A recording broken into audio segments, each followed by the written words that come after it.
প্রতি বছর জাতীয় চিকিৎসক দিবস উদযাপন হিসাবে 1 জুলাই পালিত হয়। তাই উত্তর জেলার শ্রুতিচিত্র নামক এক সামাজিক সংস্থার উদ্যোগে কদমতলা সামাজিক স্বাস্থ্যকেন্দ্রে এক অনুষ্ঠানের আয়োজন করার পাশাপাশি স্বাস্থ্যকেন্দ্র চত্বরে বৃক্ষরোপণ কর্মসূচি আয়োজন করা হয়। এদিন বেলা 1টা নাগাদ বৃক্ষে জল ঢেলে পাশাপাশি ডক্টর বিধানচন্দ্র রায়ের প্রতিকৃতিতে মাল্যদানের মধ্যে দিয়ে অনুষ্ঠানের শুভ সূচনা করেন উত্তর জেলার প্রধান মুখ্য স্বাস্থ্য আধিকারিক ডক্টর অরুণাভ চক্রবর্তী। তাছাড়া উপস্থিত ছিলেন কদমতলা সামাজিক স্বাস্থ্যকেন্দ্রের এমওআইসি ডক্টর সন্দীপ দেব, শ্রুতিচিত্র সামাজিক সংস্থার সভাপতি প্রসেনজিৎ নাথ সহ অন্যান্যরা।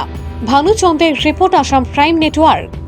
জাতীয় আমাদের চিকিৎসক দিবস, সেই উদ্দেশ্যে আমরা শ্রুতিচিত্র এনজিওর পক্ষ থেকে ওনাদেরকে সম্বর্ধনা জানিয়েছি এবং আমাদের প্রকৃতির প্রতি যে একটা দায়বদ্ধতা এবং সমাজের প্রতি একটা যে দায়বদ্ধতা আছে তার জন্যে আমরা এই বৃক্ষগুলো লাগিয়েছি এবং আমরা এই বৃক্ষগুলোকে শুধু লাগাইনি, এটা বড় হওয়া পর্যন্ত আমরা তার টেক কেয়ার যা কিছু দরকার হয় আমরা সেটা করব।